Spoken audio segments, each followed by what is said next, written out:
Hello, everyone, and welcome back to Talk Wordy, my hub for all of the words that I read, write, or otherwise want to yap about. Today, I have a very special author guest on the pod. She's the Ukrainian-born and Canadian-raised author of dark romance, and her newest Broody Biker meets Southern Belle romance, Darlin, is available now. Please welcome Ia Lewis. Thank you for having me. What an intro. I feel like that I just came out in like a sporting event. Yes. Oh my gosh. It makes me think of like when Kevin James is doing the like NASCAR racing. He's like, and gentlemen, start your engines. And it's like got the real hype music in the background. I've been watching a lot of like the New Heights podcast because like Travis and obviously Taylor and like their intros are insane. Oh yeah. Like they go ham. Like a minute and a half too. One day, you know. Yeah. I'm like, one day my creds will like really line up like that. To the point where you got to start cutting stuff out. No, exactly. Right? That's the dream. Yeah, no kidding. Have you seen the clip from New Heights where he broke the chair? Yeah, I think I watched it like 3 times.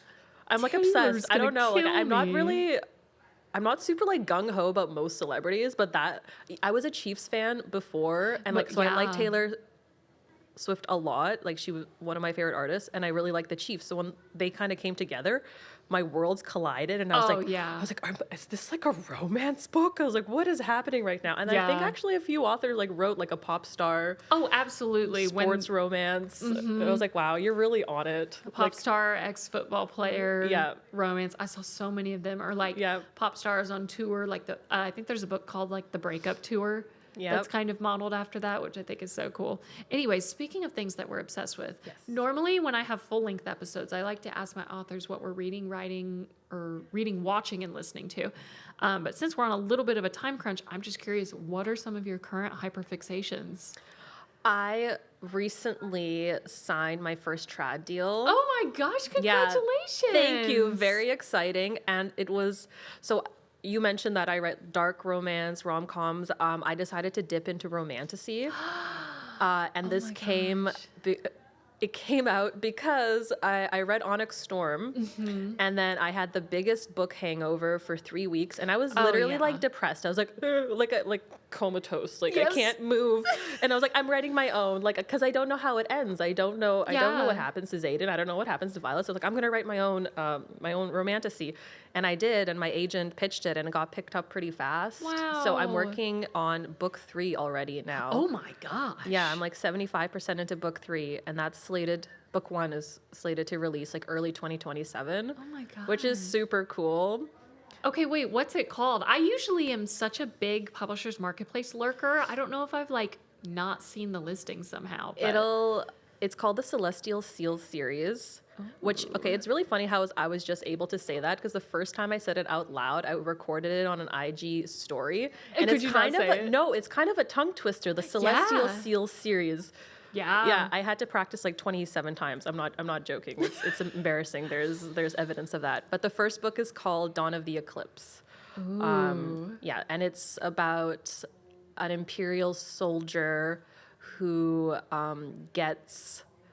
takes a rotation at a maximum security prison, and then comes head to head with one of the prisoners, and she learns a lot of truths about her empire that she didn't know, and I think that's all I can say for now. But, oh my gosh. You said early 2027? Early 2027. Already marking my calendar immediately. Yeah, it's been so fun to write, like compared to contemporary or rom-coms or dark. Yeah.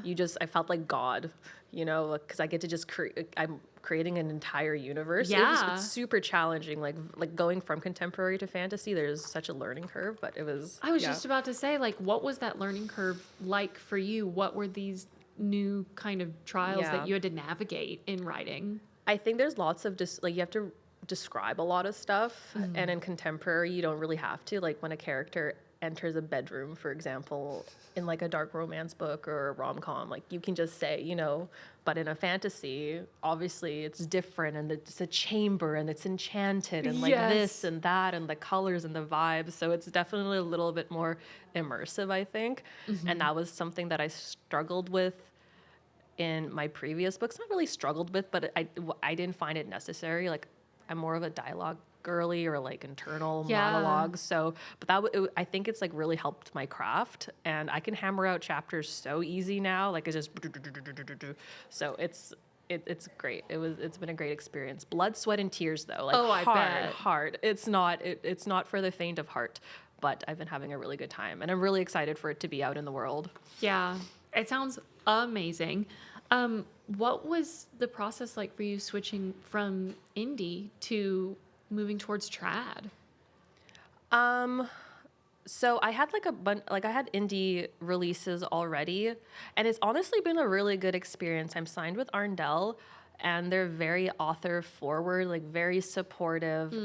And I haven't had a lot of issues. Like, I mean, you get edits back, but every single edit that I've gotten back has helped my manuscript in a way. Like, obviously, there's a part of every author that when you get an edit back, you're just like, you're like, let me hold my breath real quick. Yeah, like, let me pop my, like, hydroxyzine, which I have done a couple of times. But honestly, it's nice to have, like, an outside perspective as well, because it's like they know the market, they know readers, they know reader expectations. Not that I don't, but obviously it's nice to have people in that like professional space where they're able to like give you these resources and kind of help shape your manuscript to be the best possible. So I'm having a really good time. So I'm enjoying the trad process so far. It's slow. That's the only thing compared to indie. Indie's like boom, boom, boom every 3 months, release.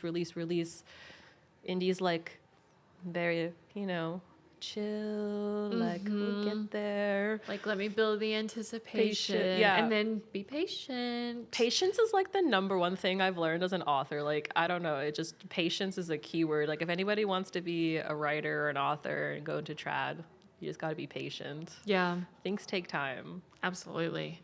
Oh my gosh, don't I know it, girl? Yeah. So not book related, but I have it on good authority that you're a Swiftie. Yes. Okay. Dying to know, what are your top 3 albums, and what tracks from her entire discography do you claim as favorites, or you feel like she wrote for you? Okay, I'm not gonna do albums, but I'll do songs. Okay. Is that fair? Absolutely fair. So Long Live, Enchanted. Incredible. Those two are, I think those are on Speak Now. Speak Now, yes. Yeah. I was watching the documentary, and she didn't do Long Live in like one of the versions of the Eras tour, because I didn't go, and I was like, where is it? But on the other ones she did it. I love that song. I actually played that one a lot for my Romantasy. Yeah. Not like just like the chasing dragons. Yeah, There isn't dragons in my book, but it's like the fairy tale kind of vibes. I love that song. Anything off of like Evermore or Folklore, Willow. Like a very good one. I've recently, after watching the Eras tour, I really like Reputation. Get ready for it. Yeah, I really like that song. Yeah, and honestly, any Taylor Swift, Cruel Summer. That's so the one I attribute to like this book, to Darlin. Yeah. Every time I post anything related to Darlin, I just put on Cruel Summer. It's the vibes. I was going to say that perfectly leads into my next question. So to our listeners that may be new to you and your work, share a little bit about Darlin specifically. So Darlin came as my little brainchild after watching Sons of Anarchy. I'm going to do a little spoiler here. So if you've never seen Sons of Anarchy, sorry, close your ears, but everyone dies at the end. Like, not everyone, but like everyone, it's not a happy ending. And then I was traumatized, and I decided that I'm going to write my own motorcycle club romance where, it is a happy ending. And Darlin was supposed to originally be a dark romance. Like I had like an old English font picked out, and then I was trying to think of like an interesting plot line. And I was like, okay, well, what if like a Southern belle kind of like infiltrates this motorcycle gang? Yeah. But as soon as she opened her mouth, I was like, this cannot be a dark romance. Like, we're going to have to try to rom-com a motorcycle club romance, which is a little like, it's not as common, I don't think, because a lot of MC romances are darker and grittier. Yeah. As soon as Savannah opened her mouth, I was like, no, this sweet girl, like, she will not, like, there'll be limits to what she can handle. Yeah. So that's how Darling came about. And it was really fun to write. I would say that this book is one one of my most fun to read because there's a lot of dialogue and it's just so much banter. And they were so fun to write as a dynamic together because she's like super sassy. She's like a Southern Belle pageant princess who learns that her runaway little brother joined a motorcycle gang in California. So she like uses all the money she has left, travels to California, doesn't tell her parents. And she wants to bring her little brother home, but he's not there. So she ends up having to shack up with the vice president of the Sons of Sorrow. And it's just, it's beautiful chaos in a bottle. And they're like Jesse, my MMC, he's broody and cocky, but he's also like very funny. Like he's a little sassy himself. Yeah. Like, you know, he's not like cinnamon roll, but in the form of like leather vests and bikers. So that was really fun dynamic to write. I think it's such a fun way that you transitioned from, because typically normally you're a dark romance author, or at least you were. I love seeing you break into these newer genres.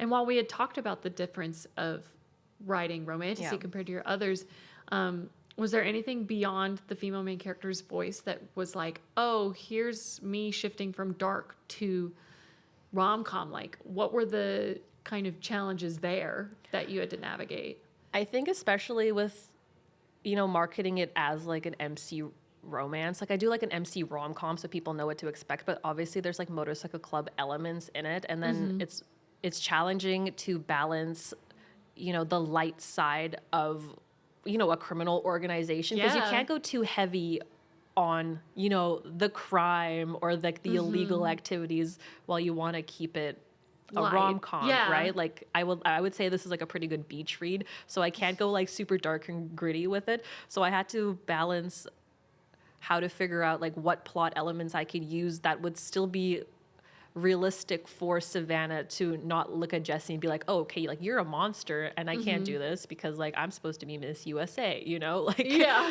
so I had to balance that. So I think that was a little bit challenging. I like to I don't have a specific genre that I stick writing in. I think it's because I'm a mood reader. Like I will read anything and I'm a mood writer. Like if I write 3 dark romances in a row, like your girl needs a break. Like we need something light and fluffy. So Darlin was that for me. That was super fun to get into. Yeah. So you recently also released Dirty Little Secrets. Yes. And are set to continue the series with Filthy Little Games. Yeah. How long do you expect the series to be, and what's been your favorite part of writing it? Well, you know what's funny? So I released a book like probably 5 years ago. It's called Company Inc. and it was a love triangle. And like love triangles, people either love them or hate them. And I've been told they're like, write a why choose, why choose, why choose. So I was like, okay, we're going to do a why choose.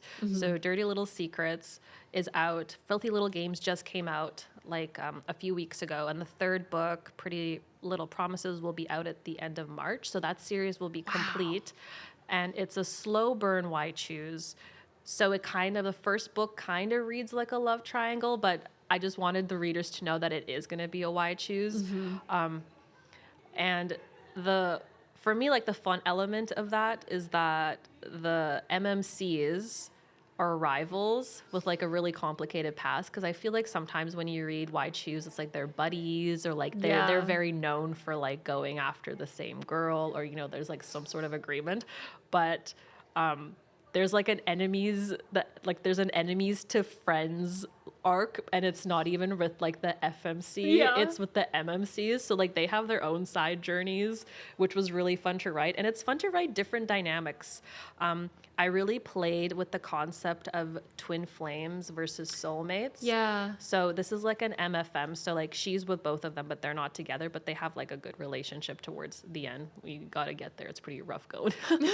But with one of the characters, with Damon, I really played into the twin flame aspect where you're kind of like, you're so similar, but you're polarizing, and there's always a push and pull. Yeah. And with Quentin, I wanted her relationship to be more soulmatey, where it's like there's harmony and balance and they kind of fit. And it's fun to write a why choose where it's like she doesn't have to choose between a twin flame or a soulmate, and you kind of get to see how those dynamics work out with them, like supporting each other, you know, discovering their flaws and moving through, you know, difficult situations together. So that was really fun to write.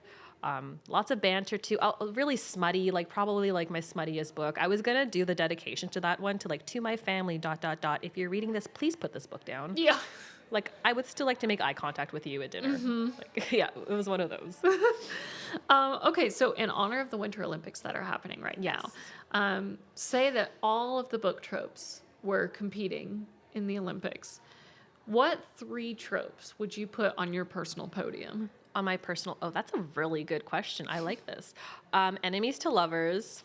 Yeah. And you know what? I'm not one of those book girlies that like, I need genuine enemies to lovers. Like, soft enemies to lovers is fine with me too. Like, it needs to be like a little friction at the beginning where you're like, I don't know how I feel about you type of situation.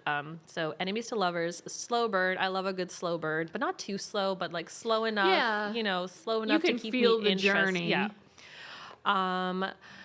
And like morally gray characters. Yeah. Those are always fun. Especially, I love the rise of like morally gray female main characters. Yep.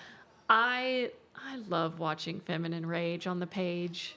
Yeah, one of my, I have a book called Bloodlust, and it's about a mafia queen who gets sentenced to anger management after, you know, throwing like a lipstick or something at a kiosk at Chanel. And and she's like very ruthless, very, you know, mafia born and bred, and she's the new queen and she just took over.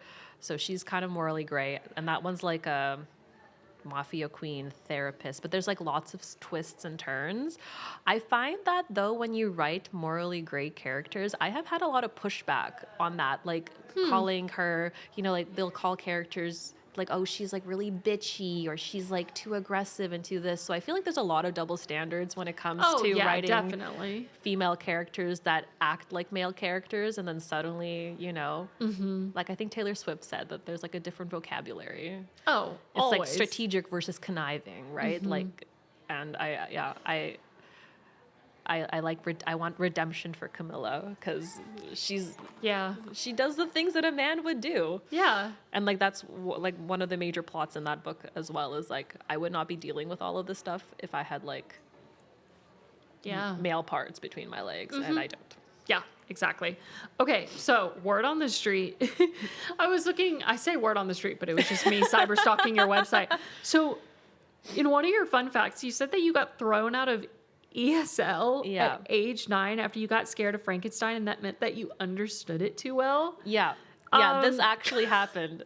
I vividly remember this. I was in like, so ESL is like English as a second language. So like when all the kids were going to English class, we would go to like the foreign kids would go to ESL, and they, you know, teach us English, and we would have to read books. And I think they made us read Frankenstein, and I went to my mom. I'm like, man, this is really scary. Yeah. Like I'm alarmed. Yeah, they were like, okay, like you can go back to the regular class now. It was really funny. Granted, this was like also in like the early 2000s, like 2003. So maybe they would have been a little bit more. Maybe it's, first of all, the fact that you were reading Frankenstein at 9 years old, props. I didn't read Frankenstein until I was 18. I think we were just like, it might have been like a children's condensed you know what I mean? Fair, okay, yeah. But either way, I remember being frightened. Yeah. Yeah. Well, it makes me curious, because there's a new Frankenstein adaptation on Netflix, I think, with Guillermo del Toro. I just saw that. You did? Okay, I was hoping No, I didn't watch the movie, but I saw that it's out there. I was going to say, if you have watched it, were you still scared? It looks kind of spooky. Like even just like the cover, it looks like very gothic. Yeah. Yes. Gothic is the perfect word to describe it. It was phenomenal. Probably one of my top movies of the year. Really? Honestly. Wow. Yeah. Because I really loved the book. Yeah. And I think Guillermo del Toro does just such a good job, especially now that he's potentially in talks to adapt Phantom of the Opera, which as a theater nerd, I am obsessed with. Yeah. So. Yeah. Phantom of the Opera is a classic one. It is. It's like the tortured brood. Yes. Like it's very like romance. Moody. Girlies love that type of vibe. Yeah, definitely. Okay, to close out the episode, I always like to do a game of rapid fire. Okay. So there's no wrong answers. There are only your answers. Okay. Ebook, physical book, or audiobook? Ebook, Kindle. Ooh, yes. Okay. Friends to lovers or enemies to lovers? Enemies to lovers. Yeah, I think we've established that. Writing playlist or a project Pinterest board? Project Pinterest board, probably, because I can't write. I have to write in silence. Oh, really? Either like plinky plunky background music that you probably hear at a spa. But yeah. Okay. Couch reading or bed reading? Honestly, either just give me like a throw blanket and a pillow. Yeah. And I'm good to go. Yeah. Someone made a good point earlier. They were like, I feel like if I read in bed, I'm going to fall asleep. And honestly, that happens to me every single time. I have never fallen asleep reading in bed. I have like Really? I have like one of those Kindle donuts where you like attach it, and I bought the clicker thing. Yes. Like 3 months ago. Revolutionary. Oh, absolutely. My husband, like, he's not here right now, but I have talked about this Kindle clicker so much. It's I'm like, it's my most prized possession. Like, I don't know how I ever lived without it, because your hand doesn't cramp. It's amazing. I know. I love it because, like... I go full goblin, too. I'm like... absolutely. Just peak laziness on my part. Happy ending or a cliffhanger? Happy ending for, like, a full series. Cliffhanger, I'm okay with for if it's, like, book 1 or 2 or whatever. But if it's a cliffhanger at the end of a series, I'm going to burn someone's house down. And then forbidden romance or billionaire romance? Put your hands together. Yes. Put them together. I want both. I want both. Awesome. Okay, so even though we're at Love Lit Con right now, by the time this releases, we won't be here anymore, and it makes me so sad. So tell our future listeners where they can find you online. You can follow me on Instagram. It's E.L. Lewis Writes. I will also be at Villains and Vixens later this year in Orlando, so you can find me there. My DMs are always open. If you want to chat about anything, I'll be there. Awesome. Well, there you have it. Thank you for having me. This is so fun. Absolutely. Thank you so much for tuning into Talk Wordy. And again, my thanks to E.L. Lewis for coming on the show. Thank you. Don't forget to follow the podcast on Instagram at Talk Wordy Pod, and I will see you in the next one. Bye, you guys. Bye.